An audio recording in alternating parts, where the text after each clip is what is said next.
மாணிக்கவாசகர் தன்னுடைய திருவாசகம் முழுவதும், அவருடைய படைப்புகள் முழுவதும் அடிக்கடி பயன்படுத்தக்கூடிய ஒரு விலங்கினுடைய பெயர் நாய். இந்த நாயை அவர் தன்னுக்கு உவமையாகவே சொல்லிக் கொள்ளுகிறார். நாயையும் தன்னையும் எப்படி ஒப்பிட்டு சொல்ல முடியும்? யாரையாவது பார்த்து நாம் கோபமாக இந்த நாய் என்கின்ற சொல்லிவிட்டால் அவ்வளவுதான். கோபம் சண்டையாகி, சண்டை கலகவரமாகி அது ஒரு பெரிய பிரச்சனையில் போய் முடியும்.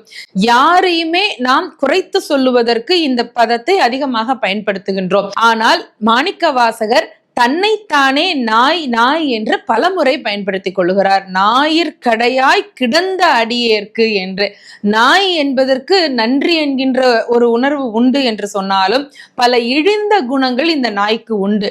அப்படிப்பட்ட அந்த நாயோடு சேர்த்து தன்னை ஒப்பிட்டு கொண்டு பாடல்களிலே அதிகம் பயன்படுத்துகிறார். அந்த நாயிலும் கடைசியாக இருக்கக்கூடியவன் நான் என்று மிகவும் பணிவோடு அவர் அந்த சிவபுராணத்திலே சொல்லுகிறார். ஞாயிற்கடையாய் கிடந்த அடியேற்கு, எந்த ஒரு அறிவும் இல்லாமல், எந்த ஒரு விழிப்பும் இல்லாமல் அப்படியே கிடந்த இடத்திலே கிடந்திருக்கின்றேன்.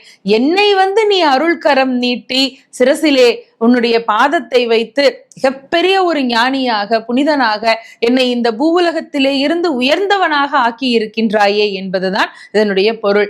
இதை பாராயணம் செய்வதால் என்ன பலன் என்றால், நமக்கு இருக்கக்கூடிய இழி குணங்கள் எல்லாம் மாறி இறைவனோடு ஒன்றுவதற்கான தகுதிக்கு நாம் நம்மை முன்னேற்றி சென்று கொள்ளலாம். அதற்காகத்தான் இதையெல்லாம் சொல்லுகிறார்கள்.